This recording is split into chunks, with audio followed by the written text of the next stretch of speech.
그날 나는 잃어버린 내 딸을 봤습니다. 화장실 바닥에 쪼그려 앉아 걸레를 짜던 그 여자는 고개조차 제대로 들지 못하고 있었습니다. 땀에 젖은 앳된 그 얼굴을 보는 순간 이상하게도 내 가슴 한쪽이 먼저 저려왔습니다. 그런데 그 여자가 소매를 걷는 그 순간 나는 숨을 쉬는 법조차 잊고 말았습니다. 그 손목의 작은 화상 자국을 내가 어떻게 잊겠습니까? 설마 했습니다. 아니, 설마여야만 했습니다. 내 두 다리는 그 자리에서 그대로 굳어버렸습니다. 내가 지금 누구를 본 걸까요? 이바고 시작 전에 구독과 좋아요 부탁드리며 끝까지 함께 해주세요. 비릿한 락스 냄새가 코끝을 날카롭게 찔렀습니다. 수십 명의 임원과 수행원을 거느리고 빳빳한 최고급 맞춤 정장을 입은 채 서 있는 나와 차가운 타일 바닥에 무릎을 꿇고 구정물에 맨손을 담근 저 여자의 거리는 불과 3걸음 남짓이었습니다. 내가 일군 수십 개의 계열사 중 하나, 내가 주인인 이 거대한 빌딩 안에서 가장 낮고 어두운 곳. 그곳에 엎드린 저 여자를 향해 내 발은 천근만근 쇳덩이를 매단 것처럼 단 한 발자국도 떨어지지 않았습니다. 숨이 턱 막혀왔습니다. 오장육부가 뒤틀리고 심장이 갈비뼈를 부수고 튀어나올 것처럼 미친 듯이 요동쳤습니다. 여자는 문가에 멈춰선 내 시선을 전혀 눈치채지 못한 채 묵묵히 변기 주변의 시커먼 물때를 거친 수세미로 훔쳐내고 있었습니다. 제대로 먹지도 못한 듯 깡마른 뒷모습, 뼈마디가 툭 붉어진 가녀린 손목, 낡아빠져 끝이 다해진 고무장갑 위로 아슬아슬하게 드러난 그 반달 모양의 흉터. 내 기억 속 20년 전 그날이 시뻘건 불길처럼 생생하게 나를 덮쳐왔습니다. 찢어지게 가난하고 서러웠던 시절이었습니다.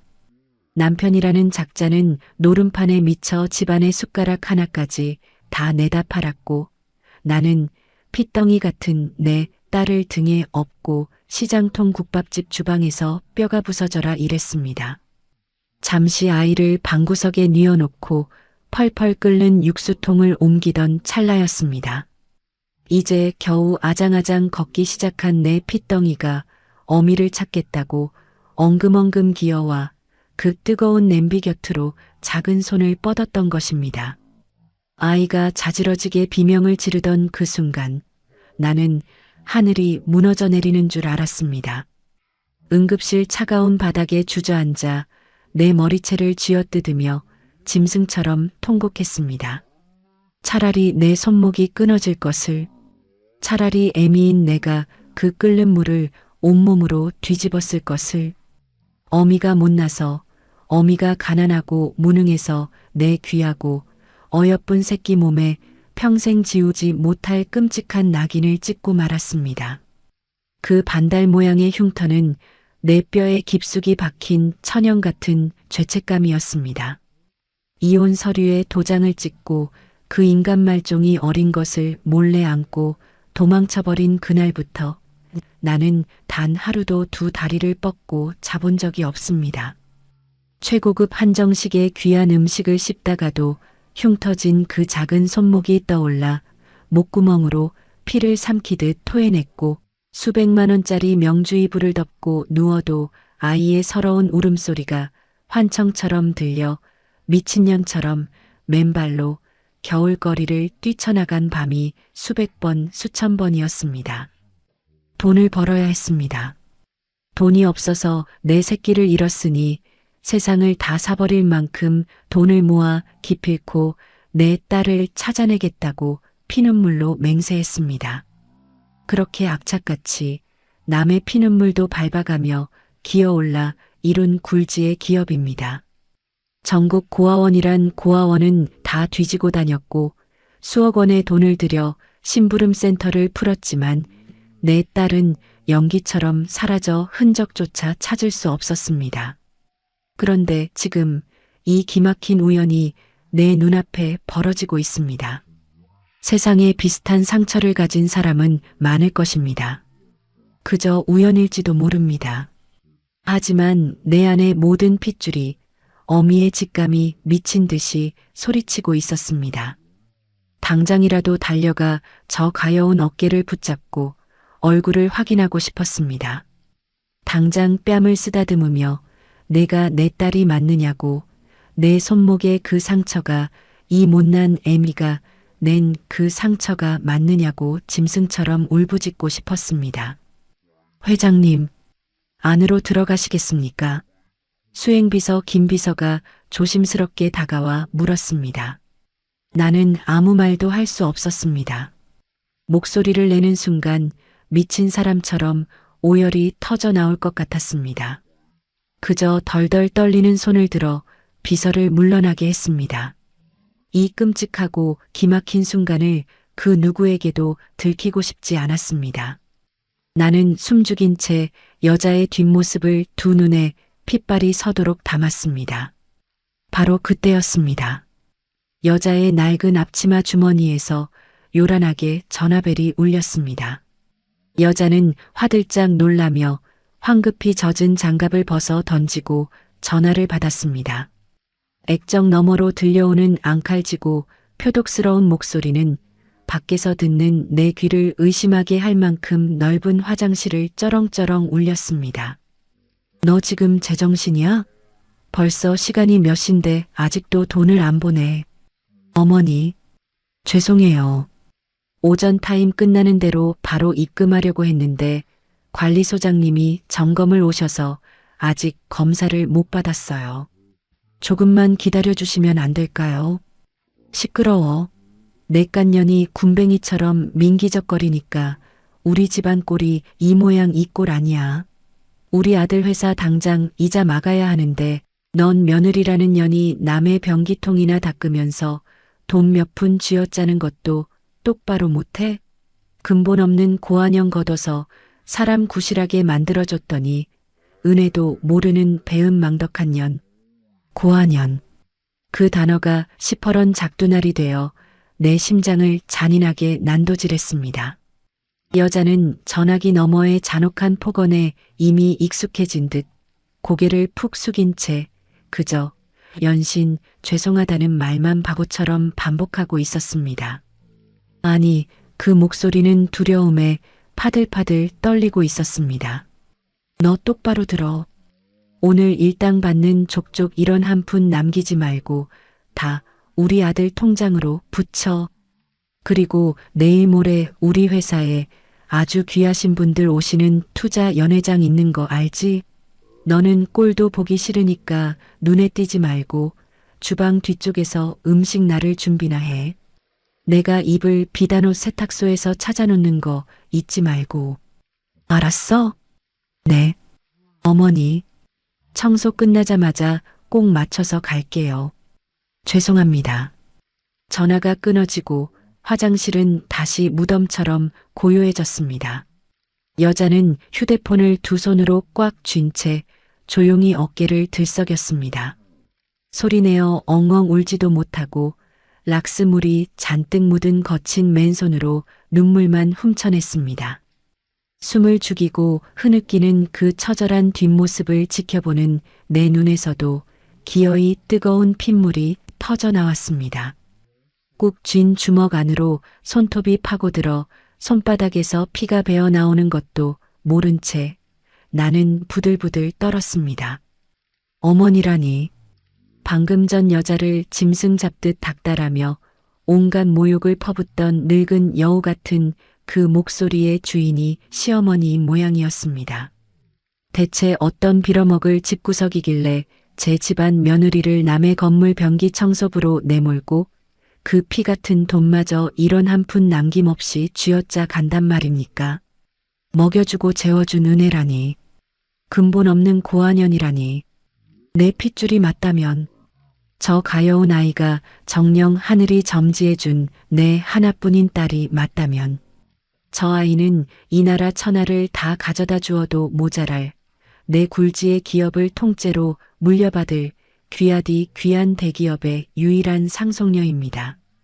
내 목숨을 갈기갈기 찢어 바쳐서라도 지켜냈어야 할 내 세상의 전부이자 내 우주입니다.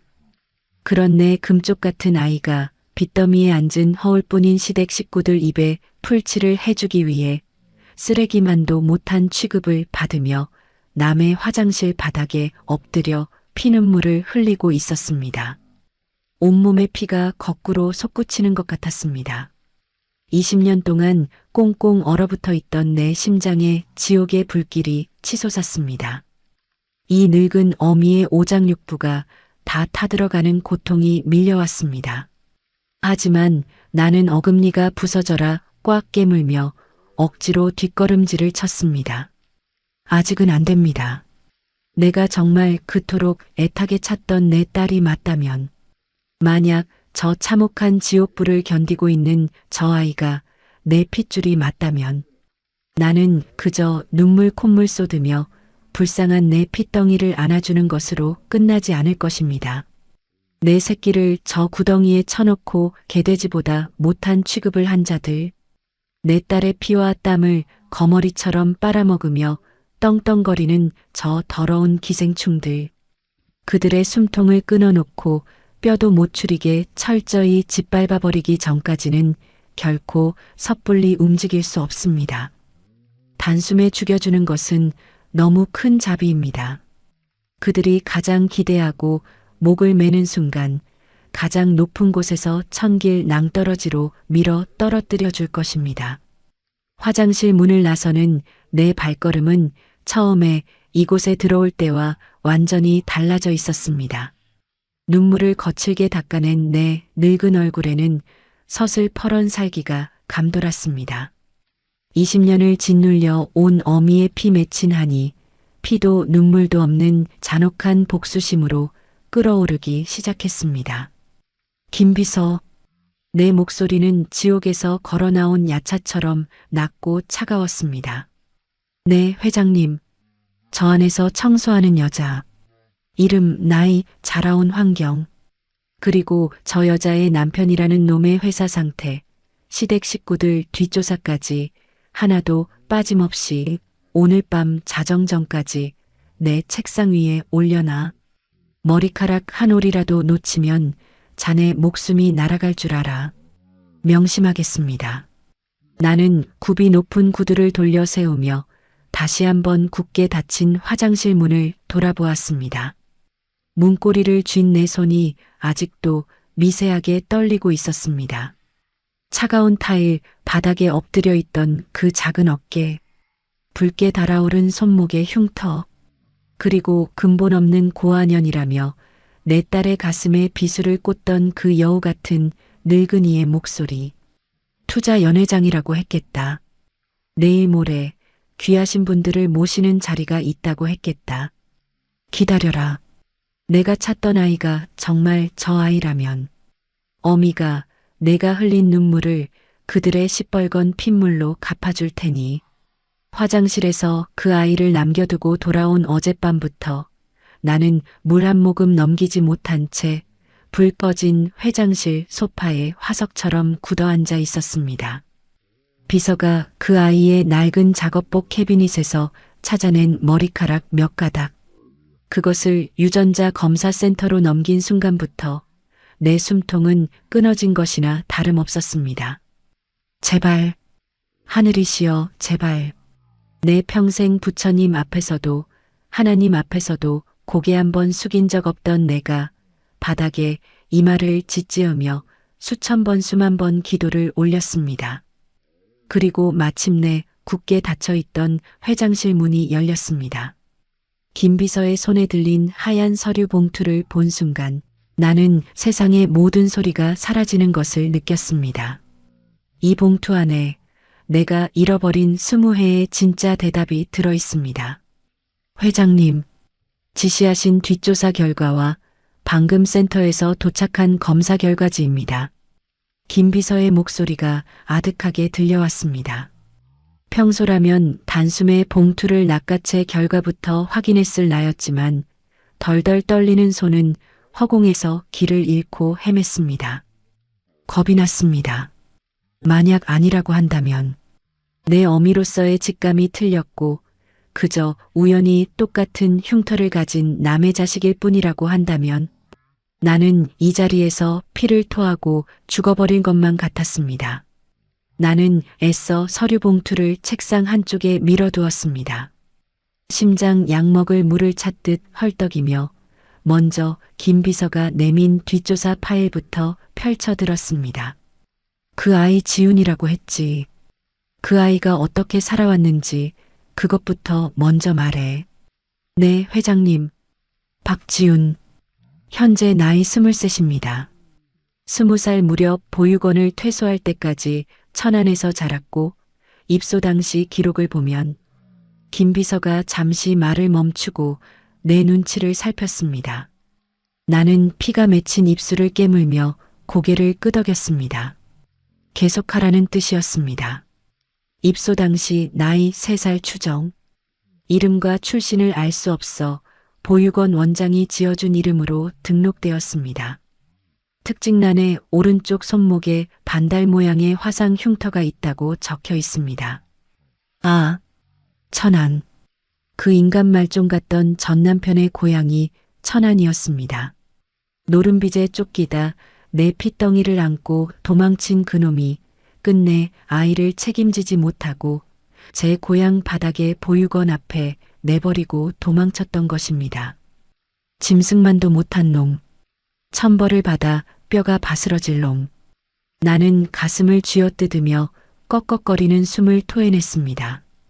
파일 속에 첨부된 보육원 시절의 낡은 사진 속에서 내 딸은 남이 입다 버린 헐렁한 옷을 입고 풀 죽은 얼굴로 서 있었습니다.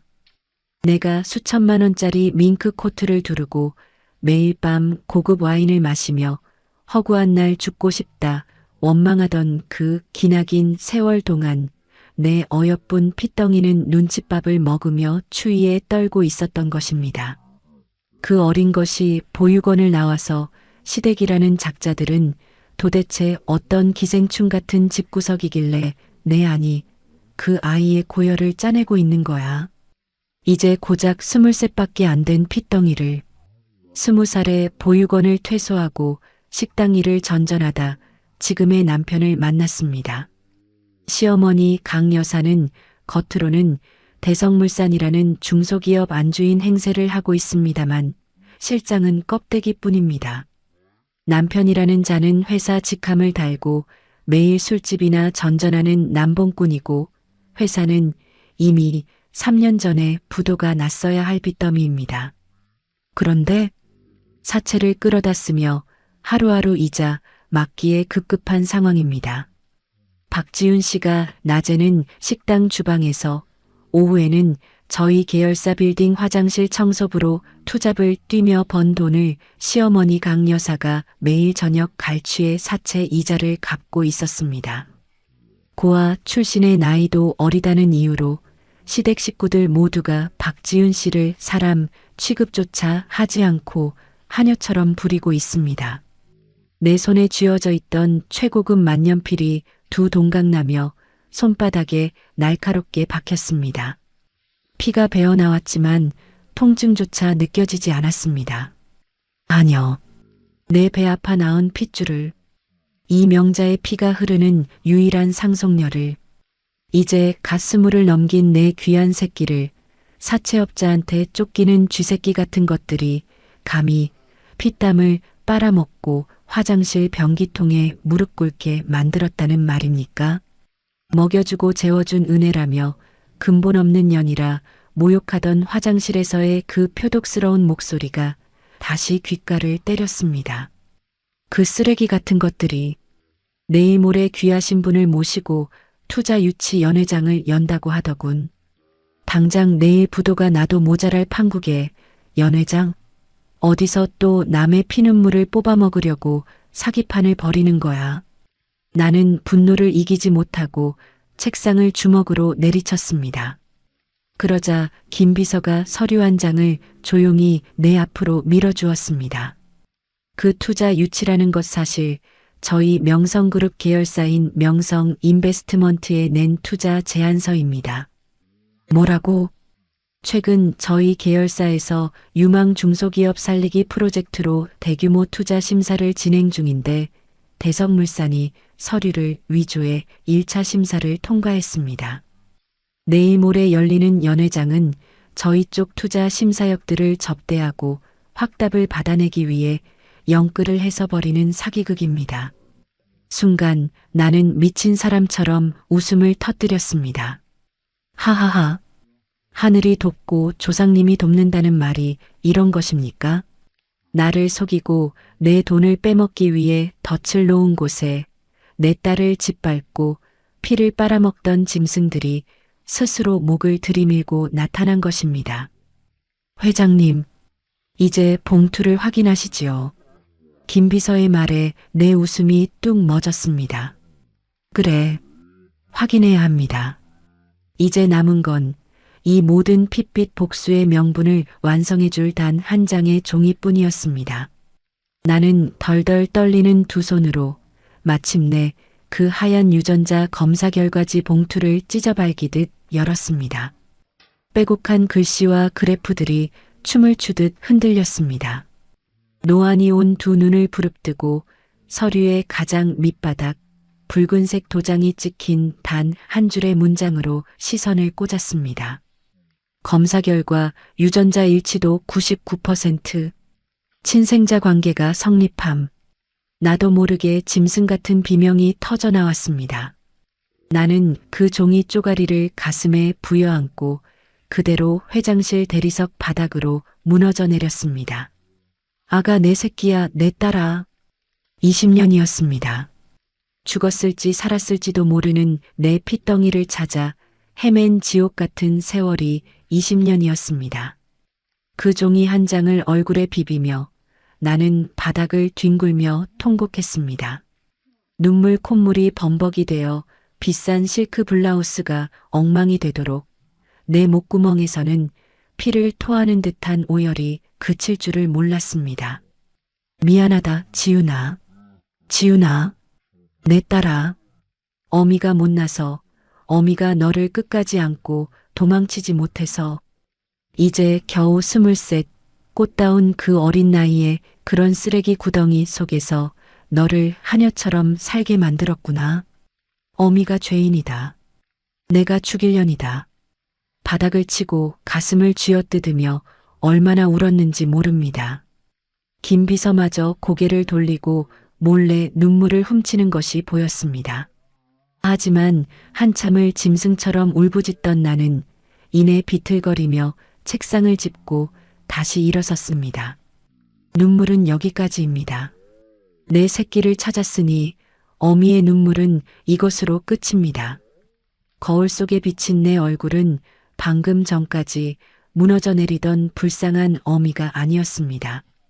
시뻘겋게 핏발이 선 두 눈, 차갑게 굳어진 입술, 지옥에서 펄펄 끓는 가마솥을 부수고 기어 올라온 복수기 야차가 나를 마주 보고 있었습니다. 김 비서, 내 목소리에는 이제 한치의 떨림도 없었습니다. 서늘한 얼음장처럼 차갑고 잔혹한 살기만이 묻어났습니다. 내일 모레 그 대성물산이라는 시궁창 쥐새끼들이 여는 투자 연회장. 네, 회장님. 우리 쪽 심사역들 전부 빼. 내가 직접 간다. 나는 찢어진 만년필의 잉크를 책상 위 서류에 보란 듯이 흩뿌리며 을조렸습니다. 내 딸의 피를 빨아먹은 데가 눈물로는 안 갚는다. 그 늙은 여운형과 그 쓰레기 같은 집안 전체를 그 연회장 한가운데서 숨도 못 쉬게 밟아 터뜨려 줄 테니까. 내 귀한 핏줄을 건드린 죄값이 어떤 것인지 똑똑히 보여줄 것입니다. 내일이면 그 더러운 쥐새끼들이 내 회사에 목숨을 구걸하러 오는 연회장 날입니다. 당장이라도 쳐들어가 그 늙은 여우의 머리채를 휘어잡고 찢어 죽이고 싶었지만 나는 피가 나도록 입술을 깨물며 참았습니다. 하지만 도저히 가만히 앉아 밤을 지새울 수가 없었습니다. 결국 나는 수행비서도 없이 검은 모자와 선글라스로 얼굴을 가린 채 낡은 택시를 집어타고 그 아이가 산다는 산동네 구비진 골목으로 향했습니다. 멀리서라도 단 1초라도 내 새끼가 숨쉬고 있는 모습을 두 눈에 담고 싶었습니다. 그런데 좁고 가파른 골목길을 올라간 내 눈앞에 펼쳐진 광경은 내 남은 이성의 끝마저 모조리 끊어놓기에 충분했습니다. 내가 오늘 이 밤을 무사히 넘길 수 있을까요? 매캐한 연탄재가 굴러다니는 산동네의 낡은 빨간 벽돌 빌라 앞이었습니다. 가로등조차 제대로 들어오지 않는 어두컴컴한 골목길에 이제 갓 23밖에 안 된 내 가여운 핏덩이가 제 몸짓만 한 커다란 비닐봉지 2개를 양손에 쥐고 낑낑거리며 비탈길을 올라오고 있었습니다. 낮에는 식당 불판을 닫고 오후 내내 내 건물 화장실 바닥을 기어다니며 뼈가 부서져라 일하고 돌아오는 길이었습니다. 그런데도 그 가녀린 어깨에는 쉴 틈조차 허락되지 않았습니다. 양손에 들린 것은 내일 연회장에서 시어머니라는 작자가 입고 갈 세탁소에서 갓 찾아온 비단옷과 남편놈의 고급 양복이었습니다. 그때였습니다. 빌라 1층의 녹슨 철문이 거칠게 열리며 화려한 외출복에 진주 목걸이까지 두른 늙은 여자가 악다구니를 쓰며 튀어나왔습니다. 서류 속 사진으로 똑똑히 보았던 그 얼굴. 내 딸의 피와 땀을 거머리처럼 빨아먹고 사는 짐승. 시어머니 강여사였습니다. 야, 이 군뱅이 같은 년아. 넌 도대체 어느 구석에 처박혀 있다가 이제야 기어들어와. 어머니, 죄송해요. 세탁소 문이 닫혀 있어서 제가 사장님 댁까지 뛰어가서 사정사정해서 겨우 찾아오느라. 시끄러워. 내일이 어떤 날인 줄 알아? 우리 회사에 수십억을 꽂아줄 대기업 회장님들 모시는 자리야. 그런데 이 비싼 옷을 그따위로 꾸깃꾸깃 들고 와. 고아원에서 굴러먹던 천박한 버릇을 아직도 못 고치고 어디서 흙먼지 펄펄 날리는 길바닥에 내 비단옷을 끌고 다녀. 짝! 소름 끼치는 마찰음이 고요한 밤의 골목길을 찢어발겼습니다. 강여사의 매몰찬 소나기가 지윤의 하얀 뺨을 무참히 후려친 것입니다. 그 충격에 지윤은 중심을 잃고 차가운 시멘트 바닥 위로 나동그라졌습니다. 양손에 들려있던 세탁물 비닐이 찢어지며 옷걸이가 바닥에 요란하게 뒹굴었습니다. 아이고, 내 옷. 이 미친년이 기어코 내일 일을 망치려고 환장을 했지. 밥버러지 같은 년. 근본 없는 고아년을 거둬줬더니 은혜를 원수로 갚아? 강여사는 넘어진 지윤을 일으켜주기는커녕 바닥에 떨어진 제 비단옷에 먼지가 묻었다며 지윤의 어깨를 발로 퍽퍽 걷어차기 시작했습니다. 지윤은 반항 한번 하지 못한 채 바닥에 웅크려 제품으로 옷을 감싸 안으며 그 발길질을 고스란히 견뎌내고 있었습니다. 어머니, 잘못했어요. 제가 다시 다려놓을게요. 옷 다 상해요, 어머니. 입 다물어.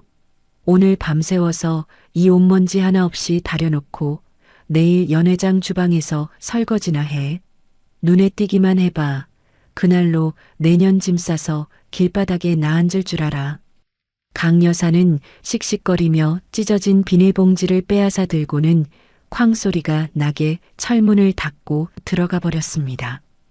골목길 전봇대 뒤편 어둠 속에 숨어 그 모든 광경을 지켜보던 나는 내 입을 틀어막은 두 손에서 뜨거운 핏물이 떨어지는 것도 알지 못했습니다. 오장육부가 뒤틀리고 창자가 끊어지는 것 같았습니다. 내 귀하고 귀한 핏줄이 내 세상의 전부인 하나뿐인 내 새끼가 길바닥에 내동댕이 쳐져 발길질을 당하고 있었습니다. 순간 20년 전에 그 참혹했던 어느 겨울날이 내 머릿속을 시퍼렇게 베고 지나갔습니다. 지훈이를 잃어버리기 불과 몇 달 전이었습니다. 시장통 리어카 노점상 앞을 지나가는데 이제 겨우 3살 난 내 핏덩이가 진분홍색 레이스가 달린 싸구려 원피스를 꼭 쥐고 놔주지를 않았습니다. 엄마, 나 이거 입을래. 하지만 그날 내 주머니에는 쌀 한 줌살 돈조차 없었습니다. 단돈 5,000원. 그 5,000원이 없어서 나는 내 새끼의 작은 손등을 매몰차게 때리며 그 분홍색 옷을 빼앗아 바닥에 내동댕이 쳤습니다. 우리가 지금 이런 거 입게 생겼어. 정신 차려. 시장통 한복판에서 서럽게 울던 내 딸. 가난하고 무능한 어미를 만난 죄로 단 한 번도 예쁜 옷을 입어보지 못한 채 남편 놈의 손에 이끌려 생면부지의 고아원 문턱에 버려졌던 내 불쌍한 새끼. 그 끔찍한 가난의 저주가 20년이 지난 지금까지 이어져 23 어여쁜 처녀가 된 내 딸을 저 시멘트 바닥에 무릎 꿇리고 남의 비단옷이나 부여잡고 울게 만들고 있었습니다. 내가 이 늙은 어미가 찢어 죽일 죄인이었습니다. 천하의 대기업 회장이 무슨 소용입니까? 내 딸 하나 저 구덩이에서 건져내지 못했는데. 흑흑. 골목길 한가운데 홀로 남겨진 지훈이 바닥에 흩어진 짐들을 주워 담으며 소리 죽여 흐느끼기 시작했습니다. 그 가여운 울음소리에 나는 더 이상 참지 못하고 전봇대 뒤에서 걸어나갔습니다.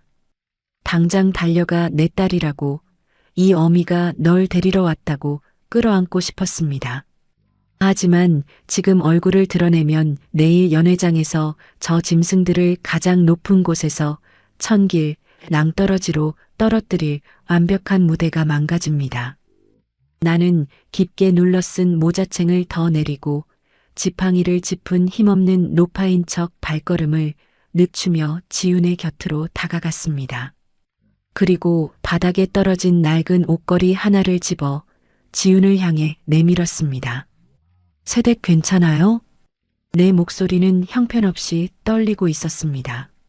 눈물로 범벅이 된 지훈이 화들짝 놀라며 고개를 들었습니다. 어둠 속이었지만 발갛게 부어오른 뺨과 겁에 질린 사슴 같은 두 눈이 내 심장을 또 한 번 날카롭게 후벼 팠습니다. 아네, 감사합니다. 지훈이 황급히 옷걸이를 받아들려는데 나는 나도 모르게 그 아이의 두 손을 덥석 쥐고 말았습니다. 화장실 청소와 식당 설거지로 지문조차 달아 없어진 굳은 살이 박인 거칠고 차가운 손, 그리고 오른쪽 손목에 선명하게 새겨진 그 반달 모양의 화상 흉터. 내 딸이 맞았습니다. 내 목숨과도 바꿀 내 귀한 핏줄이 맞았습니다. 아가씨 손이 왜 이렇게 차? 이리 고운 나이에 무슨 고생을 이리 험하게 해서 손이 다 얼음장이야. 나는 그 거친 손을 차마 놓지 못하고 내 주름진 두 손으로 피가 통하도록 싹싹 문질렀습니다. 뜨거운 내 눈물이 뚝뚝 떨어져 지훈의 손등을 적셨습니다. 생면부지의 사람이 갑자기 손을 붙잡고 우는데도 고아로 자라며 평생 따뜻한 체온 한 번 느껴보지 못했을 내 착한 딸은 손을 빼지 않았습니다. 오히려 슬프게 웃으며 내 손을 살며시 마주 쥐어 주었습니다. 괜찮습니다. 걱정해 주셔서 감사해요. 밤이 늦었는데 조심히 들어가세요. 지훈은 내 손등을 토닥여주고는 무거운 짐을 안고 쩔뚝거리며 낡은 빌라 안으로 사라졌습니다. 녹슨 철문이 닫히는 소리가 내 가슴에 육중한 묘비를 세우듯 쾅 하고 울렸습니다. 나는 그 빈 골목길에 우두커니 서서 지훈의 체온이 남아있는 내 두 손을 얼굴에 묻고 소리 없는 비명을 질렀습니다. 아, 내 딸아. 내 불쌍한 딸아. 어미가 내 손을 잡았습니다. 20년 만에 어미가 내 체온을 느꼈습니다. 이제 더 이상의 눈물은 사치입니다. 나는 거칠게 눈물을 닦아내고 골목길을 빠져나와 대기시켜둔 검은 세단 뒷좌석에 올라탔습니다. 차갑게 식어버린 내 눈빛은 이제 지옥의 염라대왕보다 더 서늘한 살기를 뿜어내고 있었습니다. 김비서, 전화기 너머로 김 비서의 긴장한 목소리가 들려왔습니다. 네, 회장님. 지시하십시오. 내일 연회장. 대성물산 그 늙은 여우년이 무슨 짓을 벌이려는지 그 집안 식구들이 내일 우리 투자자들 앞에서 어떤 혀를 놀릴지 하나도 빠짐없이 철저하게 판을 깔아놔. 나는 창밖으로 멀어지는 산동네의 불빛을 노려보며 어금니를 으스러져라 씹어 삼켰습니다. 내일 그년이 제일 아끼는 비단옷을 갈기갈기 찢어 발겨주지. 쥐새끼 한 마리도 살아서 빠져나가지 못하게 연회장 사방을 틀어막아라. 그 가짜들의 무덤은 내일 내가 직접 파줄 테니까. 기다려라. 이 짐승만도 못한 버러지들아. 내일 너희들의 숨통을 끊어놓으러 갈 것이다. 아침 해가 밝았습니다. 나는 거울 앞에 서서 내 인생에서 가장 화려하고 값비싼 붉은색 정장을 꺼내 입었습니다. 내 입술에도 핏빛처럼 붉은 연지를 발랐습니다.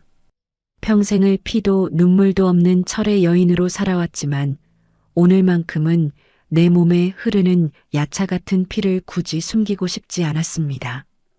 오늘은 내 딸의 고열을 빨아먹은 저 기생충 같은 인간들이 내 발밑으로 제 발로 기어들어오는 날입니다. 그들이 평생을 구걸해도 감히 쳐다보지 못할 거대한 부와 권력이 무엇인지, 그들이 쓰레기 취급하며 짓밟았던 내 귀한 딸의 진짜 이름이 무엇인지, 오늘 이 붉은 옷을 입고 그들의 눈동자에 피눈물로 새겨줄 작정이었습니다. 그 화려한 연회장에 내가 사냥꾼의 발걸음으로 들어서고 있었습니다. 행사장은 내 계열사가 소유한 서울 최고급 호텔의 가장 큰 홀이었습니다. 천장에는 수천 개의 크리스탈이 눈이 시리도록 반짝이고 있었고 바닥에는 발소리조차 나지 않는 두꺼운 양탄자가 깔려 있었습니다. 나는 메인 홀이 아니라 2층에 은밀하게 마련된 VIP 전용 관전실로 향했습니다. 한쪽 벽면이 특수 유리로 되어 있어 아래층 연회장의 모든 상황을 손바닥 들여다보듯 내려다볼 수 있는 곳이었습니다. 유리창 너머로 내려다본 연회장의 풍경은 참으로 구역질이 났습니다. 어젯밤 내 딸이 길바닥에 내동댕이 쳐지면서도 품에 안고 지켜냈던 그 비단옷. 시어머니 강 여사는 먼지 하나 없이 빳빳하게 다려진 그 옷을 휘감고 진주 목걸이를 주렁주렁 매단 채 연회장 입구에서 천박한 웃음을 흘리고 있었습니다. 그 옆에는 낮술에 절어 얼굴이 벌건 남편이라는 놈이 내 돈을 얻어내기 위해 우리 회사 심사역들에게 허리가 부러져라 굽신거리고 있었습니다. 가짜들, 껍데기뿐인 허세로 똘똘 뭉친 사기꾼들. 당장 내일 어음 이자를 막지 못하면 길거리에 나앉을 빚쟁이 주제에 수백억대 자산가 행세를 하며 사람 좋은 미소를 짓는 그 뻔뻔한 낯짝을 보니 오장육부가 뒤틀렸습니다. 하지만 내 두 눈은 그 쓰레기들을 지나쳐 연회장 구석구석을 미친 듯이 훑고 있었습니다. 내 딸, 내 가여운 지훈이, 그 고운 얼굴이 어디 있는지 찾기 위해서였습니다. 회장님, 박지훈 씨는 지금 주방 뒤쪽 복도에 있습니다. 시어머니의 지시로 메인 홀에는 발도 들이지 못한 채 혼자서 수십 명분의 식기 렌탈과 음식 세팅을 도맡아 하고 있습니다. 김 비서의 보고에 나는 짐승처럼 이를 갈며 관전실에 설치된 CCTV 모니터로 고개를 돌렸습니다. 작은 화면 속 좁고 어두운 주방 복도, 그곳에 내 딸이 있었습니다. 화려한 연회장의 불빛과는 철저히 단절된 그 차가운 시멘트 바닥에서 지훈이는 자기 몸통만 한 무거운 얼음통을 나르고 있었습니다. 하얀 블라우스는 이미 음식물과 물기로 얼룩져 있었고 어제 길바닥에서 뺨을 맞아 부어 올랐던 얼굴은 화장기 하나 없이 창백했습니다. 그때였습니다. 메인홀에서 고상한 미소를 짓고 있던 강 여사가 주방 쪽으로 쏜살같이 들어오더니 지윤의 등짝을 사정없이 후려쳤습니다.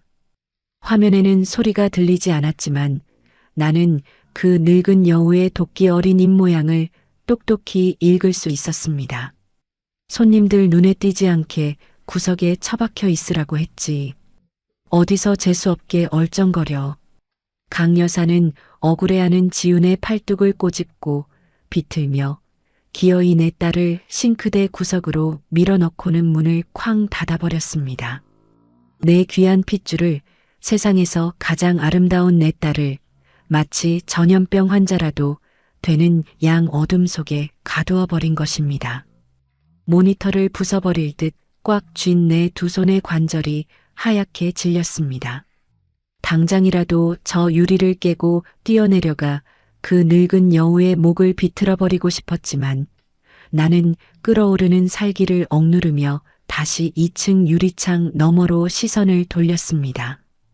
강 여사는 언제 그랬냐는 듯 다시 가면 같은 미소를 장착하고 우리 회사 수석 심사역에게 다가가 샴페인 잔을 부딪히고 있었습니다. 나는 김 비서에게 턱짓을 해 심사역의 마이크를 연결하도록 했습니다. 스피커를 통해 강 여사의 간드러진 목소리가 관전실 안으로 흘러들어왔습니다. 아유, 본부장님, 저희 대성물산이 기술력 하나는 전국 최고 아닙니까? 이번 투자만 확정 지어주시면 저희가 명성그룹에 뼈를 묻겠습니다. 호호. 네. 사모님. 그런데 아드님께서 아직 젊으신데 경영을 돕고 계시군요. 훌륭하십니다. 가족분들이 다 같이 힘을 합치시니 보기 좋습니다.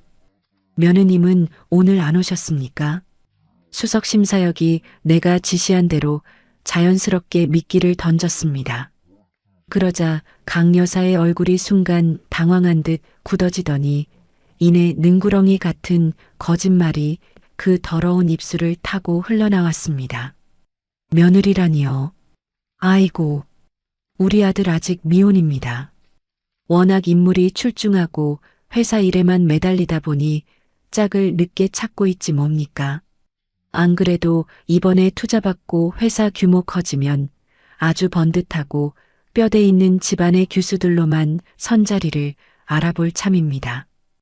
혹시 본부장님 주변에 좋은 집안 아가씨 있으면 소개 좀 부탁드립니다. 호호. 순간 관전실 안의 공기가 얼음장처럼 차갑게 얼어붙었습니다.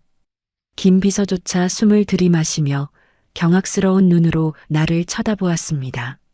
내 귀를 의심했습니다. 아무리 근본 없는 시궁창 집구석이라지만 인간의 탈을 쓰고 어찌 저리도 파렴치할 수 있단 말입니까? 어린 나이에 보육원에서 나와 의지할 곳 하나 없는 내 딸을 데려다가 식모처럼 부려먹고 돈을 뜯어내는 것도 모자라. 이제 와서 투자를 받고 나면 부잣집 여자에게 장가를 보내기 위해 내 딸을 헌신짝처럼 내다 버리겠다는 더러운 속내였습니다. 법적인 아내인 지훈이를 먼지투성이 주방 구석에 가둬놓고 세상 사람들 앞에서는 내 아들은 미혼이니 부잣집 딸을 소개시켜 달라고 혀를 날름거리는 저 괴물들. 내 안에서 마지막으로 남아있던 한 가닥의 이성마저 기어이 툭 하고 끊어지고 말았습니다. 머릿속이 새하얘지고 시뻘건 불기둥이 혈관을 타고 온몸으로 솟구쳤습니다. 김비서, 내 목소리는 더 이상 사람의 것이 아니었습니다. 지옥 밑바닥에서 끓어오르는 야차의 숨소리였습니다. 문 열어. 회장님, 아직 심사가 완전히 끝나지 않았습니다. 문 열라고 했어. 저 쓰레기들이 하는 짓이 역겨워서 더는 참을 수가 없어. 당장 1층으로 내려간다. 나는 의자를 거칠게 걷어차며 자리에서 일어났습니다. 붉은 정장 위로 뿜어져 나오는 나의 살기는 당장이라도 저 연회장을 잿더미로 만들어버릴 듯 매서웠습니다. 내가 내려가서 내 딸의 손을 잡는 순간 그때도 저 늙은 여우년이 며느리가 없다는 소리를 짓거릴 수 있는지 내 귀한 딸을 내버리고 어느 집안 교수를 찾겠다고 감히 주둥이를 놀릴 수 있는지. 회장님 내려가십니다. 메인홀 문 전면 개방해 수행원들의 무전소리와 함께 관전실의 무거운 철문이 열렸습니다. 나는 구두굽이 대리석 바닥을 찍어 누르는 서늘한 소리를 내며 화려한 조명이 쏟아지는 1층 연회장을 향해 천천히 그리고 압도적인 걸음을 내디뎠습니다. 기대해라. 내년이 그토록 굽신거리며 하자되던 거대한 돈줄의 진짜 주인이 내가 짓밟고 숨겨버린 내 불쌍한 딸의 어미가 지금 내 숨통을 끊으러 간다. 무거운 철문이 양옆으로 열리고 나는 2층 계단 위에 섰습니다. 내 몸을 감싼 핏빛 정장 위로 연회장의 화려한 크리스탈 조명이 쏟아져 내렸습니다. 내 뒤로는 검은 양복을 입은 수십 명의 수행원이 거대한 그림자처럼 도열해 있었습니다. 발소리조차 숨죽인 압도적인 위압감. 그 순간 시끌벅적하던 연회장의 공기가 거짓말처럼 얼어붙었습니다. 샴페인 잔이 부딪히는 소리도 가식적인 웃음소리도 일순간 멈춰섰습니다. 수백 명의 시선이 오직 나 하나를 향해 쏠려 있었습니다. 대한민국 재계를 쥐고 흔드는 명성그룹의 진짜 주인, 내가 직접 강림할 줄은 그 누구도 상상하지 못했던 탓입니다. 나는 구두굽 소리를 무겁게 울리며 대리석 계단을 천천히 내려갔습니다. 내 시선은 오직 한 곳, 연회장 가장 구석진 주방 문틈 사이로 웅크리고 있는 작고 초라한 그림자를 향해 있었습니다. 그때였습니다. 눈치가 백단인 늙은 여우 강 여사가 가장 먼저 나를 발견하고는 버선발로 뛰어왔습니다. 아이고, 회장님 아니십니까? 명성그룹 회장님께서 저희같이 누추한 곳에 직접 행차를 다 해주시고 가문의 영광입니다. 저는 이번 투자를 올린 대성물산의 안주인. 비켜. 나는 강 여사를 쳐다보지도 않은 채 얼음장 같은 두 글자만 뱉어냈습니다. 수행원들이 파리떼를 쫓듯 강 여사의 어깨를 거칠게 밀쳐냈습니다. 밀려난 강 여사의 얼굴이 순간 불그락푸르락 달아올랐지만 내 권력 앞에 감히 소리 한 번 내지 못한 채 비굴하게 허리를 굽히고 물러섰습니다. 그 꼴이 어찌나 우스운지 코웃음조차 나오지 않았습니다. 내 걸음은 한치의 흔들림도 없이 메인홀을 가로질러 가장 어둡고 차가운 구석, 주방 앞을 향했습니다. 그곳에는 내 딸 지훈이가 있었습니다. 자신의 운명이 어떻게 뒤바뀌고 있는지 꿈에도 모른 채 화려한 연회장 불빛을 등지고 서서 제 몸집만 한 무거운 얼음통을 낑낑거리며 나르고 있었습니다. 하얀 블라우스는 땀과 물기로 범벅이 되어 있었고 깡마른 손목은 당장이라도 부러질 듯 위태로워 보였습니다. 가슴이 천갈래 만갈래로 찢어지는 것 같았습니다.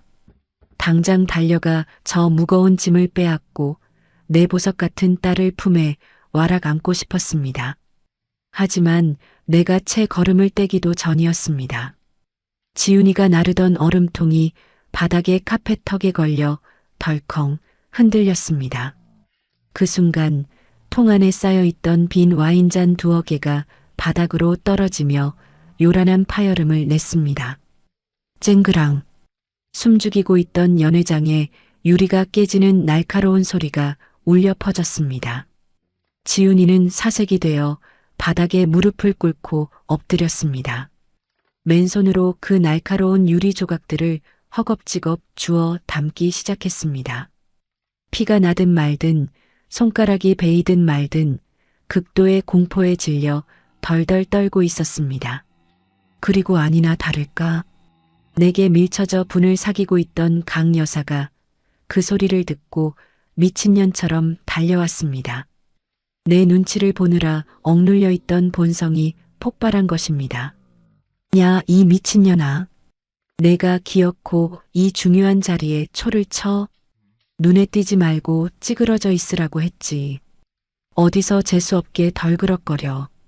강 여사는 수백 명의 손님이 보는 앞이라는 것도 잊은 채 바닥에 엎드린 지훈의 어깨를 뾰족한 구드코로 퍽 소리가 나게 걷어찼습니다. 지훈이는 변명 한마디 하지 못한 채 바닥에 납작 엎드려 죄송하다는 말만 바보처럼 반복했습니다. 죄송해요, 어머니. 제가 잘못했어요. 금방 치울게요. 어머니. 누가 내 어머니야. 투자자분들 앞에서 더러운 입 놀리지 말라고 했지. 근본도 없이 고아원에서 굴러먹던 년을 거둬서 사람 구실하게 만들어줬더니 은혜도 모르고 내 아들 앞길을 막아. 너 같은 쓰레기한테 어울리는 건 시궁창이야. 당장 꺼져. 강 여사는 악에 받친 얼굴로 곁에 있던 웨이터의 쟁반에서 찰랑거리는 샴페인 잔을 확 낚아챘습니다. 그리고는 얼음장같이 차가운 술을 바닥에 웅크린 내 딸의 가녀린 얼굴을 향해 사정없이 끼얹으려 손을 치켜들었습니다. 그 찰나의 순간이 내 눈에는 슬로우 모션처럼 느리게 보였습니다. 내 딸의 두 눈에서 떨어지던 참담한 눈물. 모든 것을 포기한 듯 움츠러드는 가엾은 어깨. 그리고 나는 더 이상 사람이 아니었습니다. 지옥불에서 걸어나온 어미 야차가 되어 있었습니다. 탁! 둔탁하고 파열음 섞인 소리가 났습니다. 강 여사의 손이 허공에 멈춰섰습니다. 아니, 정확히는 내가 그 늙은 여우의 손목을 부서져라 낚아채고 있었습니다. 아야, 이게 무슨... 강 여사가 고통스러운 신음을 내뱉으며 고개를 돌렸습니다. 그 순간 서슬 퍼런 살기를 뿜어내는 내 두 눈과 마주친 강 여사의 얼굴이 하얗게 백지장처럼 질려갔습니다. 명성그룹 회장이 가장 낮고 천한 청소부의 곁에서 자신의 손목을 꺾어버릴 듯 움켜쥐고 있는 이 기막힌 상황을 이해하지 못한 채 눈동자만 미친 듯이 흔들렸습니다. 회장님, 이건 이 천박한 년이 버릇없이 굴어서 나는 대답하지 않았습니다. 대신 내가 쥔 강 여사의 손목을 그대로 비틀어 버렸습니다. 아, 강 여사의 손에서 샴페인 잔이 힘없이 떨어져 박살이 났습니다. 비명과 함께 바닥에 주저앉은 그 늙은 여우를 향해 나는 내 인생에서 가장 잔혹하고 차가운 목소리를 뱉어냈습니다. 어디다 손을 대? 연회장의 공기가 순식간에 진공 상태가 된 듯 숨막히는 고요가 찾아왔습니다. 바닥에 웅크려 있던 지훈이도 놀란 눈으로 천천히 고개를 들어 나를 바라보았습니다. 어젯밤 어두운 골목길에서 내 거친 손을 마주 잡아주었던 내 세상의 전부인 내 귀한 딸. 누구한테 감히 더러운 입을 놀리고 손을 대. 이 쓰레기 같은 년아. 나는 강 여사의 목을 조르듯 내려다보며 사형 선고를 내리듯 의조렸습니다. 이 아이가 근본 없는 고아라고 했나? 내 아들 앞길을 막는 시궁창 같은 년이라고 했나? 그렇다면 그 시궁창이 오늘 너희들의 화려한 무덤이 될 것이다. 나는 품속에서 붉은 도장이 찍힌 유전자 검사 결과지를 꺼내 강 여사의 창백한 얼굴 위로 보란 듯이 흩뿌렸습니다. 똑똑히 봐라. 지훈이를 향해 천천히 몸을 돌린 나는 20년 동안 참아왔던 피눈물을 삼키며 짐승처럼 포효했습니다. 내가 너의 엄마다. 내가 허공에 흩뿌린 하얀 서류들이 마치 겨울날의 눈송이처럼 연회장 바닥으로 나풀나풀 떨어져 내렸습니다. 수백 명의 하객이 숨을 죽인 그 거대한 홀 안에는 오직 종이가 대리석 바닥에 닿는 스스슥 소리와 샴페인 잔이 깨져 흐르는 끈적한 소리만이 맴돌았습니다.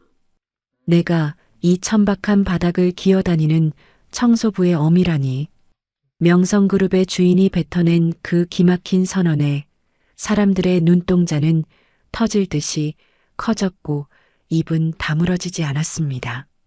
하지만 그 누구보다 경악한 것은 바로 내 발밑에 주저앉아 있는 늙은 여우, 강 여사였습니다. 그녀는 떨리는 손으로 바닥에 떨어진 유전자 검사 결과지를 집어들었습니다. 고급 마스카라로 치장한 그녀의 두 눈이 서류의 가장 밑바닥, 붉은 도장이 찍힌 친생자 관계 성립 99%라는 글자에 꽂히는 순간이었습니다. 말도 안 돼. 이게 무슨... 강 여사의 입에서 바람 빠진 풍선 같은 기괴한 소리가 새어나왔습니다. 그녀는 도저히 믿을 수 없다는 듯 고개를 들어 나를 올려다보았습니다. 서슬 퍼런 살기를 뿜어내며 서 있는 나의 얼굴과 내 등 뒤에서 벌벌 떨고 있는 지훈이의 얼굴을 번갈아 쳐다보는 그녀의 안면 근육이 마비된 것처럼 흉측하게 일그러졌습니다. 그때였습니다. 저 멀리서 고급 양복을 빼입고 투자자들에게 굽신거리며 명함을 돌리던 지훈의 남편, 아니 그 짐승만도 못한 쓰레기 놈이 이쪽의 소란을 듣고 허둥지둥 달려왔습니다. 어머니, 무슨 일입니까? 아니 회장님, 저희 어머니가 무슨 실수를... 남편 놈은 내 앞에 꿇어앉은 제 어미를 일으켜 세우려다 강 여사의 손에 들린 종이를 빼앗아 보았습니다. 글자를 읽어내려가는 그놈의 동공이 미친 듯이 흔들리더니 이내 핏기가 싹 가시며 시체처럼 하얗게 질려버렸습니다. 그놈이 입고 있는 그 고급 양복. 어젯밤 내 가여운 딸이 길바닥에 내동댕이 쳐지면서도 먼지 하나 묻지 않게 품에 안고 지켜냈던 바로 그 옷이었습니다. 그 사실이 떠오르자 내 피 속에서 다시 한번 지옥의 불길이 치솟아 올랐습니다. 왜? 글을 못 읽나? 아니면 눈깔이 멀었나? 내 차가운 목소리가 넓은 연회장의 벽을 때리고 쩌렁쩌렁 울려 퍼졌습니다. 내 놈들이 화장실 변기통이나 닿게 만들고 그 피 같은 일당마저 뜯어내 사체, 이자를 갚게 만든 그 가여운 아이. 내년이 길바닥에서 뺨을 후려치고 며느리가 아니라며 내 아들 앞길을 막는 고아년이라고 모욕했던 그 아이.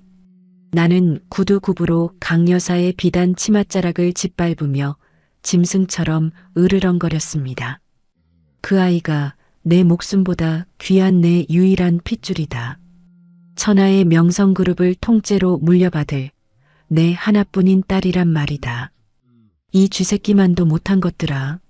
내 일갈이 떨어지자마자 연회장 곳곳에서 하객들의 경악 섞인 비명과 수군거림이 터져 나왔습니다. 대성물산이라는 껍데기 회사의 사장 모자가 며느리를 학대하고 있었다는 사실, 그리고 그 며느리가 무려 명성그룹의 친딸이라는 충격적인 진실 앞에 하객들은 썰물처럼 그들 주변에서 뒷걸음질을 쳤습니다. 상황이 어떻게 돌아가는지 마침내 뼈저리게 깨달은 강 여사는 기어나가는 벌레처럼 납작 엎드리며 내 바짓가랑이를 붙잡으려 들었습니다.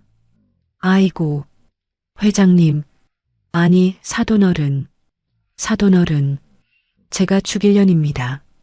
제가 눈이 멀어서 귀하신 따님인 줄도 모르고 천하에 몹쓸 짓을 했습니다. 제발 한 번만 용서해 주십시오.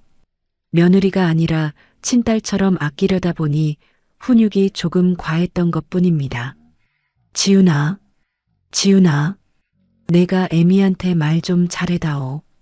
응, 내가 너한테 얼마나 잘해줬니?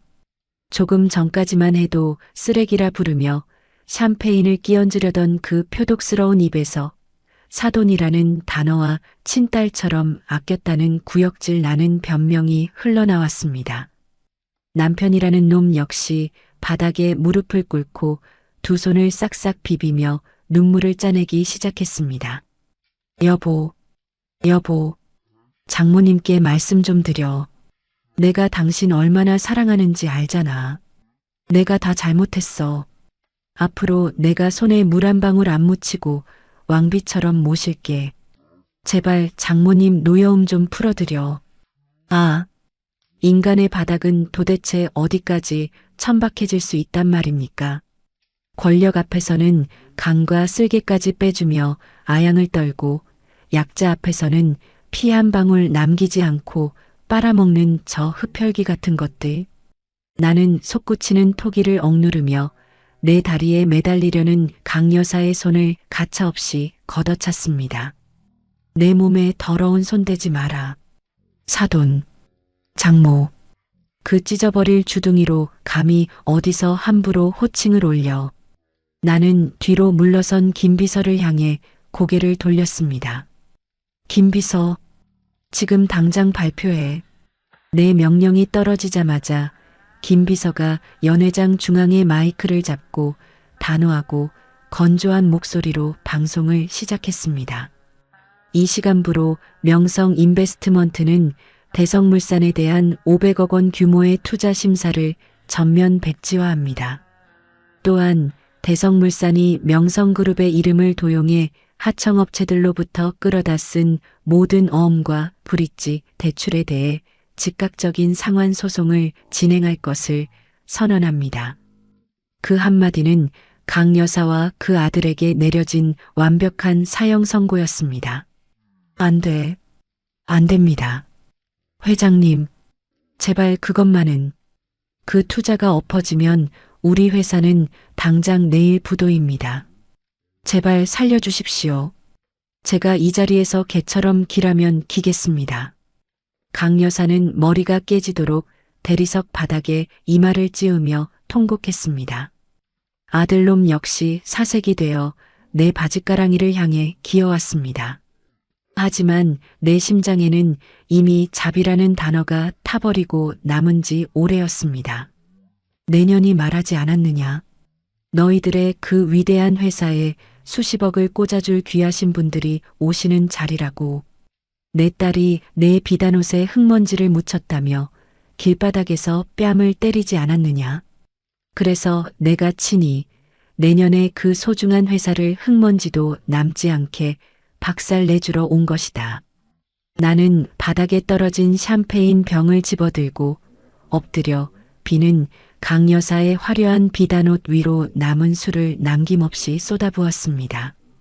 차가운 얼음물이 그녀의 머리채를 타고 줄줄 흘러내렸습니다. 눈물은 사치다. 내 딸이 화장실 바닥에서 흘린 피눈물의 반이반도 갚지 못했어. 바로 그때였습니다.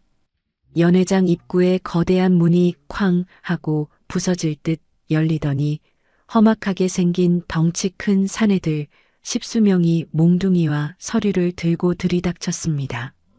내가 김비서를 통해 미리 판을 깔아두었던 대성물산의 숨통을 쥐고 있는 악덕 사채업자 무리였습니다. 강 사장, 이 쥐새끼 같은 년아. 명성그룹 투자받는다고 우리 돈 수십억 끌어다 쓰더니 여기서 사기판을 벌이고 있어. 당장 잡아. 사채업자들은 비명을 지르는 강 여사와 남편놈의 머리채를 짐승 잡듯 휘어잡았습니다. 아, 나라. 이거나. 사돈어른. 지훈아. 제발 우리 좀 살려다오. 지훈아. 수백 명의 하객이 경멸 어린 눈초리로 지켜보는 가운데 화려한 진주 목걸이가 바닥에 후두둑 뜯어져 구르고 비단옷이 갈기갈기 찢겨나간 채 두 모자는 연회장 밖으로 질질 끌려나갔습니다. 그들의 끔찍한 단말마가 복도 끝으로 완전히 사라질 때까지 나는 핏발선 두 눈을 부릅뜨고 그 지옥 같은 최후를 똑똑히 지켜보았습니다. 마침내 모든 짐승이 치워지고 연회장에는 다시 무거운 정적이 내려앉았습니다. 수행원들이 서둘러 깨진 유리 조각들을 치우고 바닥을 닦아냈습니다. 나는 천천히 몸을 돌려 아직도 믿기지 않는다는 듯 두 손으로 입을 틀어막고 눈물만 뚝뚝 흘리고 있는 내 딸 지훈이를 향해 다가갔습니다. 지훈아. 지옥에 야차갔던 내 목소리가 언제 그랬냐는 듯 형편없이 떨려왔습니다. 회장님, 이게 도대체 어찌 된. 지훈이는 여전히 겁에 질린 채 뒷걸음질을 쳤습니다. 나는 내 어깨에 걸치고 있던 핏빛 정장 마이를 벗어 땀과 물기로 얼룩진 지훈이의 가녀린 어깨 위에 따뜻하게 덮어주었습니다. 그리고 흉터가 남아있는 그 거친 손을 두 손으로 꼭 부여잡았습니다. 어젯밤 골목길에서 내 손을 잡아주었던 그 늙은이가 바로 나란다. 내 어미란다. 네, 회장님이. 그래. 20년 전 그 추운 겨울날 끓는 물에 손을 댄 널 안고 응급실 바닥에서 미친 듯이 울부짖었던 못난 어미. 5,000원짜리 분홍색 원피스 하나 사주지 못해 내 손등을 때리며 울렸던 그 죄인 같은 어미가 바로 나다. 내 눈에서 기어이 뜨거운 눈물이 폭포수처럼 쏟아져 내렸습니다. 나는 주위의 시선도 체면도 모두 내팽개친 채 무릎을 굽혀 지훈이를 내 품이 부서져라 끌어안았습니다. 미안하다. 너무 늦게 와서 미안하다.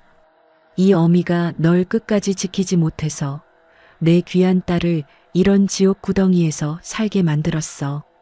내가 죽일년이다. 내 딸아. 내 불쌍한 새끼야. 지훈이의 몸이 내 품 안에서 사시나무처럼 잘게 떨렸습니다. 20년 평생 부모의 온기라곤 한 번도 느껴보지 못했을 내 아이가 마침내 내 등을 마주 안아오며 서러운 울음을 토해내기 시작했습니다. 엄마 진짜 우리 엄마예요? 저 엄마라고 불러도 돼요? 그래, 엄마야. 내 엄마야. 두 번 다시는 이 세상 그 어떤 놈도 내 털끝 하나 건드리지 못하게 할 거야. 엄마가 다 막아줄게. 우리는 그 넓고 화려한 연회장 한가운데서 마치 세상에 단둘만 남은 것처럼 한참을 끌어안고 짐승처럼 울었습니다. 20년의 한이, 20년의 뼈저린 그리움이 서로의 눈물에 씻겨 내려가고 있었습니다. 나는 지훈이의 눈물을 닦아주고 내 딸의 어깨를 단단히 감싸 안은 채 천천히 몸을 일으켰습니다. 가자, 지훈아. 나는 수백 명의 하객들이 고개를 숙인 채 길을 터주는 그 넓은 대리석 바닥을 밟으며 내 딸과 함께 연회장 밖으로 걸음을 내디뎠습니다. 이제 진짜 내 집으로 가자. 연회장을 뒤로하고 내 저택으로 향하는 차 안이었습니다. 세상에서 가장 비싸고 푹신한 세단 뒷좌석에 나란히 앉아 나는 내 딸 지훈이의 앙상한 어깨를 부서져라 안고 있었습니다. 지훈이는 그동안의 극심한 긴장과 두려움이 한꺼번에 풀린 탓인지 내 품에 얼굴을 묻은 채 까무무륵 잠이 들어 있었습니다. 색색거리는 고른 숨소리, 내 옷깃을 꽉 쥔 채 놓지 못하는 그 작은 두 손의 온기, 그 평화롭고 가여운 얼굴을 내려다보며 나는 소리 없이 뜨거운 눈물을 삼켰습니다. 이제야 내 세상이 제자리를 찾은 것 같았습니다. 내 귀한 딸이 오늘 밤부터는 끔찍한 악몽 없이 고운 꿈만 꿀 수 있을까요? 차량이 거대한 철문을 지나 내 대저택의 현관 앞에 멈춰 섰습니다. 문이 열리고 수십 명의 고용인들이 일제히 허리를 굽혀 인사하는 소리에 지훈이가 화들짝 놀라며 잠에서 깼습니다. 비몽사몽간에 눈을 뜬 지훈이는 눈앞에 펼쳐진 궁전 같은 으리으리한 저택과 정원을 보며 믿을 수 없다는 듯 입을 다물지 못했습니다. 엄마, 여기가 다 엄마 집이에요? 아니, 오늘부터는 이 세상에서 제일 귀한 내 딸, 우리 지훈이의 집이란다. 자, 들어가자. 나는 머뭇거리는 지훈이의 손을 꼭 잡고 저택 안으로 이끌었습니다. 내가 20년 동안 이 차갑고 거대한 집에서 단 하루도 편히 잠들지 못했던 것은 이 넓은 곳에 내 새끼의 숨소리가 없었기 때문이었습니다. 하지만 오늘 밤은 달랐습니다. 샹들리에의 불빛마저 온기를 머금은 듯 따스하게 우리 모녀를 비추고 있었습니다. 나는 지훈이를 데리고 2층의 가장 크고 볕이 잘 드는 방으로 향했습니다. 유전자 검사 결과를 확인한 직후 내가 직접 지시해 세상에서 가장 좋은 것들로만 꾸며놓은 방이었습니다. 방문을 열자마자 지훈이의 두 눈에 커다란 눈물이 그렁그렁 맺혔습니다. 넓은 드레스룸 안에는 23 어여쁜 아가씨에게 어울릴 만한 최고급 옷과 구두가 빼곡히 채워져 있었습니다. 그리고 그 방의 한가운데 마네킹에는 진분홍색 레이스가 화려하게 달린 명품 원피스가 걸려 있었습니다. 이건 기억나니? 내가 3살 때 시장통에서 분홍색 원피스를 사달라고 조르며 울었지. 5,000원이 없어서 그 옷을 빼앗고 내 손등을 때렸던 어미의 죄를 20년이 지난 오늘에야 갚는구나. 내 말에 지훈이는 기어이 참았던 울음을 터뜨리며 내 품으로 무너져 내렸습니다. 나는 지훈이를 욕실로 데려가 따뜻한 물을 받아놓고 내 손으로 직접 그 아이의 몸을 씻겼습니다. 화장실 바닥을 기어다니느라 멍이 든 무릎, 시어머니에게 꼬집히고 맞아 시퍼렇게 멍든 가녀린 어깨, 그 참혹한 상처들을 어루만지며 나는 또 한 번 가슴을 치며 울었습니다. 가장 좋은 향기가 나는 비누로 씻기고 가장 부드러운 수건으로 물기를 닦아낸 뒤 나는 지훈이를 푹신한 침대에 눕혔습니다. 그리고 오른쪽 손목의 반달 모양 화상 흉터 위로 세상에서 가장 비싼 연고를 정성껏 발라주었습니다. 엄마, 안 아파요. 이제 하나도 안 아파요. 지훈이가 눈물을 닦아내며 나를 향해 맑게 웃어주었습니다. 그 미소 한 번에 내 가슴 속에 응어리져 있던 20년치의 도끼와 한이 눈 녹듯 사라지는 것 같았습니다. 나는 지훈이가 편안한 숨소리를 내며 깊은 잠에 빠져들 때까지 머리칼을 쓸어 넘겨주었습니다. 아이가 완전히 잠든 것을 확인한 뒤 나는 조용히 방문을 닫고 나와 1층의 서재로 향했습니다. 내 딸을 지옥에서 건져냈으니 이제 그 지옥에 불을 지르고 남은 죄를 확인할 차례였습니다. 서재에는 김 비서가 두꺼운 서류철을 들고 나를 기다리고 있었습니다. 보고해. 그 쓰레기들은 어떻게 되었나? 내 목소리는 다시 피도 눈물도 없는 명성그룹 회장의 서늘한 음성으로 돌아와 있었습니다. 회장님의 지시대로 대성물산의 모든 투자를 끊고 어음을 회수하자마자 회사는 오늘 자정부로 최종 부도 처리되었습니다. 빚쟁이들과 하청업체들이 들이닥쳐 강 여사 집안의 집과 차, 가구 하나까지 모조리 압류 딱지를 붙였습니다. 그래서 그 늙은 여우녀는 지금 어디서 뭘 하고 있지? 연회장에서 사채업자들에게 끌려간 강 여사와 남편은 곧바로 지방의 외딴 섬으로 팔려갔습니다. 강 여사는 평생 새우잡이 배 그물에서 생선 내장을 따는 노역을 하게 되었고 남편 놈은 염전으로 끌려가 죽을 때까지 소금가루를 뒤집었으며 강제 노역으로 빚을 갚게 되었습니다. 워낙 사채 빚이 천문학적이라 두 모자가 뼈가 부서져라 평생을 일해도 빚을 갚고 섬을 살아서 나오기는 불가능할 것입니다. 나는 차가운 코웃음을 쳤습니다. 내 비단옷에 흙먼지가 묻었다며 갓스물을 넘긴 며느리를 길바닥에서 걷어차던 그 표독스러운 늙은이. 이제는 평생 썩은 생선 비린내를 진동하며 짠물 속에서 바닥을 박박 기어다니게 될 것입니다.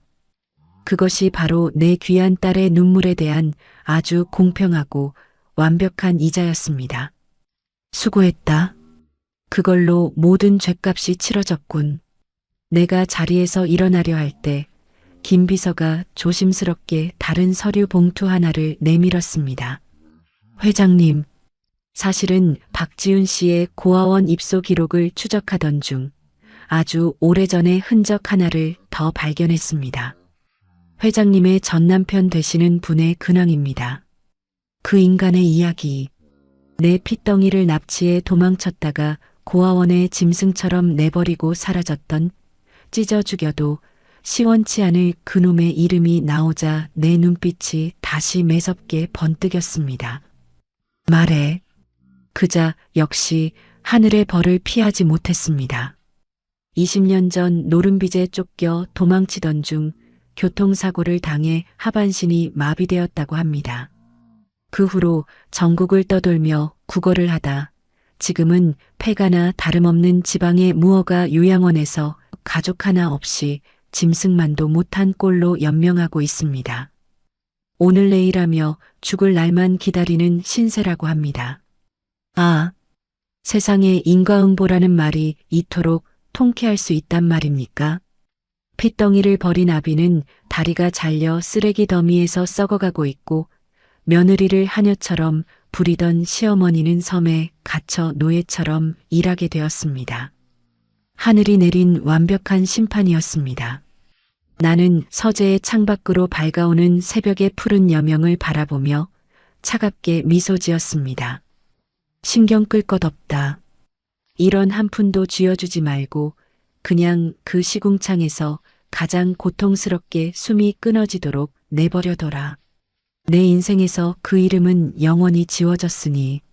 나는 서류를 책상 위에 던져두고 가벼운 발걸음으로 서재를 나섰습니다. 마지막 남은 복수의 조각까지 완벽하게 맞춰진 지금 내 마음은 20년 만에 처음으로 깃털처럼 가벼워져 있었습니다. 나는 다시 2층으로 올라가 지훈이의 방문을 조심스럽게 열었습니다. 아침 햇살이 창문을 넘어와 내 딸의 고운 얼굴 위로 따스하게 내려앉고 있었습니다. 새하얀 이불을 덮고 곤히 잠든 지훈이의 입가에는 아주 옅고 예쁜 미소가 번져 있었습니다. 나는 침대 곁으로 다가가 세상에서 가장 소중한 보물을 다루듯 내 아이의 이마에 조용히 입을 맞추었습니다. 더 이상의 눈물도 아픔도 없는 우리 모녀의 눈부시게 찬란한 진짜 인생이 바로 오늘 이 아침부터 시작되고 있었습니다. 눈부신 아침 햇살이 내 대저택의 넓은 정원을 황금빛으로 물들이던 날이었습니다. 나는 2층 서재의 커다란 통유리창 너머로 하얀 파라솔 아래 티테이블에 앉아 있는 내 딸 지훈이를 하염없이 내려다보고 있었습니다. 불과 며칠 전까지만 해도 냄새나는 계열사 화장실 바닥에 엎드려 락스물에 맨손을 담그고 산동네 굽이진 골목길에서 늙은 여우의 매몰찬 발길질에 무참히 짓밟히던 가여운 내 핏덩이. 하지만 지금 내 눈앞에 앉아 햇살을 받고 있는 저 눈부시게 아름다운 아가씨에게서 그 참혹하고 비참했던 과거의 그림자는 단 한 점도 찾아볼 수 없었습니다. 내가 어젯밤 직접 골라 선물했던 진분홍색 실크 원피스를 곱게 차려입고 전문가의 손길로 정성껏 빗어 넘긴 윤기 나는 흑당 같은 머릿결.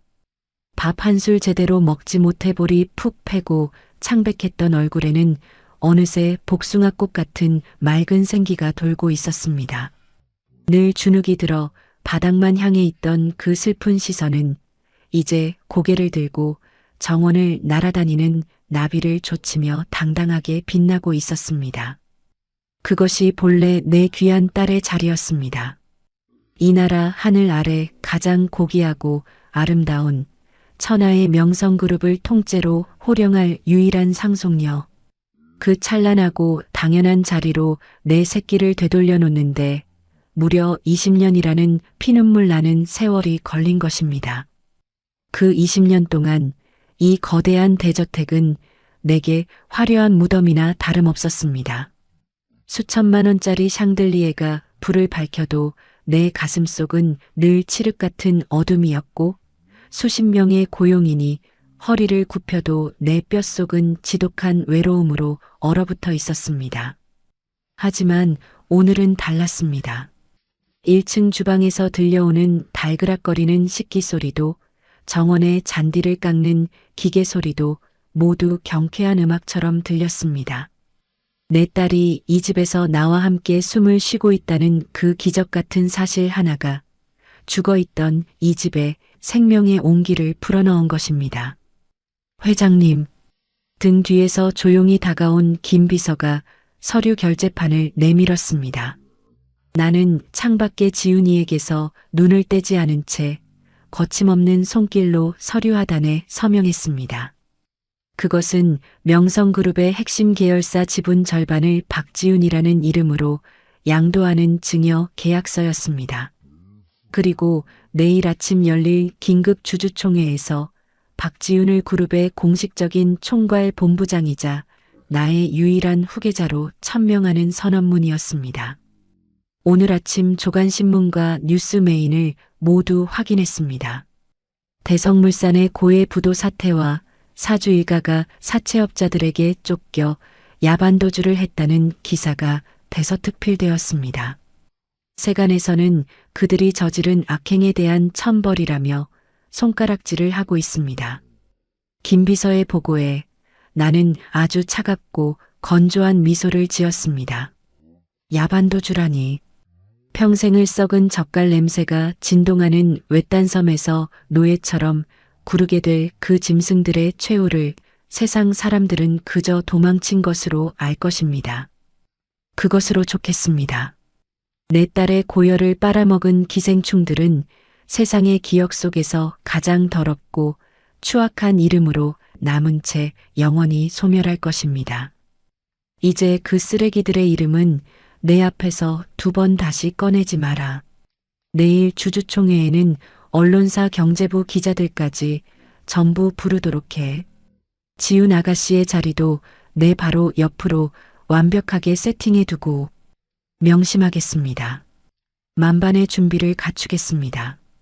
나는 결제 펜을 내려놓고 가벼운 발걸음으로 서재를 나섰습니다. 구두 굽소리를 울리며 1층 정원으로 걸어나가자 차를 홀짝이던 지훈이가 나를 발견하고는 자리에서 일어나 환하게 웃으며 달려왔습니다. 엄마, 이 얼마나 가슴 벅차고 눈물겨운 부름입니까? 그 단어 2글자를 내 귓가로 다시 듣기 위해 나는 20년을 지옥불 위를 맨발로 걸으며 야차처럼 살아왔습니다. 지훈이는 사뿐사뿐 걸어와 내 팔짱을 다정하게 끼고는 내 어깨에 얼굴을 비비적거렸습니다. 화장실 변기통을 닦느라 달아 없어진 지문과 굳은 살이 박여 거칠었던 지훈이의 2 손은 세상에서 가장 좋은 크림과 정성스러운 관리로 하루 만에 몰라보게 원래의 곱고 부드러운 살결을 되찾아가고 있었습니다. 하지만 내 시선은 지훈이의 오른쪽 손목에 머문 채 굳어버렸습니다. 오늘은 날씨가 따뜻해 지훈이가 소매가 짧은 반팔 원피스를 입고 있었습니다. 시댁의 모욕을 피하기 위해 언제나 한여름에도 긴 소매를 입거나 낡은 고무장갑으로 악착같이 숨기려 했던 그 반달 모양의 화상 흉터가 하얀 햇살 아래 고스란히 드러나 있었습니다. 나는 나도 모르게 흠칫 놀라며 내 손바닥으로 허겁지겁 그 흉터를 감싸주려 했습니다. 가난하고 무능했던 어미인 내가 그 펄펄 끓는 물을 부었다는 잔혹한 죄책감이 아직도 시퍼런 비수가 되어 내 오장육부를 찌르고 있었기 때문입니다. 이런 카디건이라도 하나 걸치지 않고 이 상처가 보이면 사람들이 수군댈 텐데. 하지만 지훈이는 내 손을 부드럽게 밀어내며 오히려 그 흉터진 손목을 내 눈앞으로 더 당당하게 들어 올렸습니다. 엄마, 저 이거 가리지 않을 거예요. 이제 평생 안 숨길 거예요. 지훈아, 하지만 이 흉터는 이 못난 어미가 내게 평생 씻지 못할 죄를 지은. 내 눈시울이 붉어지며 목소리가 떨리자 지훈이는 맑고 깊은 눈동자로 나를 마주보며 내 2 손을 제 가슴팍으로 가져가 꼭 쥐어주었습니다. 이건 흉터가 아니잖아요, 엄마. 지난 20년 동안 캄캄한 고아원 방구석에서, 뜨거운 식당 주방에서, 차가운 화장실 바닥에서 죽고 싶을 만큼 힘들 때마다 저는 손목을 쓰다듬으면서 버텼어요. 나를 낳아준 엄마가 어딘가에 살아계실지도 모른다는 유일한 희망이었거든요. 그리고 무엇보다 이 상처 덕분에 엄마가 나를 단숨에 알아봐 주셨잖아요. 지훈이의 목소리는 한치의 원망도 없는 맑고 단단한 평온 그 자체였습니다. 그러니까 이건 아픈 흉터가 아니라 엄마가 나를 기적처럼 찾아오게 만든 가장 소중한 훈장이에요. 나 내일 주주총회에 나가서 수많은 카메라 앞을 지날 때도 이 상처 절대로 안 가리고 당당하게 나갈 거예요. 내가 명성그룹의 자랑스러운 진짜 딸 박지훈이라는 걸 이 훈장으로 세상에 증명할 거예요. 순간 꾹꾹 눌러 참았던 내 눈에서 기어이 뜨거운 핏물이 폭포수처럼 쏟아져 내렸습니다. 내 딸은 내가 생각했던 것보다 훨씬 더 강하고 눈부시게 거대한 사람이었습니다. 그 쓰레기 같은 시댁 식구들에게 짓밟히고 사람 대접도 받지 못하며 모욕당하면서도 끝끝내 자신의 가치를 잃지 않았던 그 선하고 단단한 심성이 마침내 내 딸을 세상 그 어떤 최고급 보석보다도 영롱하게 빛나게 만들고 있었습니다. 나는 흐르는 눈물을 닦을 생각조차 하지 못한 채 내 아이를 품이 부서져라 꽉 끌어안았습니다. 그래, 우리 딸 말이 100번 1000번 맞다. 내일 이 세상 모든 사람 앞에서 똑똑히 보여주자꾸나. 내가 얼마나 귀하고 얼마나 눈부시게 찬란한 내 세상의 전부인지. 내가 감히 그 어떤 버러지 같은 놈들도 함부로 꺾을 수 없는 이 어미의 맹렬한 피를 물려받은 진짜 기득권이라는 것을 말이야. 정원의 따스하고 부드러운 봄바람이 우리 모녀의 머리칼을 부드럽게 흩뜨리고 지나갔습니다. 나를 꼭 끌어안은 지훈이의 어깨 너머로 구름 한 점 없이 맑고 푸른 하늘이 끝없이 펼쳐져 있었습니다. 문득 나는 20년 전 그 지독하게 춥고 눈보라가 치던 가난한 겨울날의 시장통을 떠올렸습니다.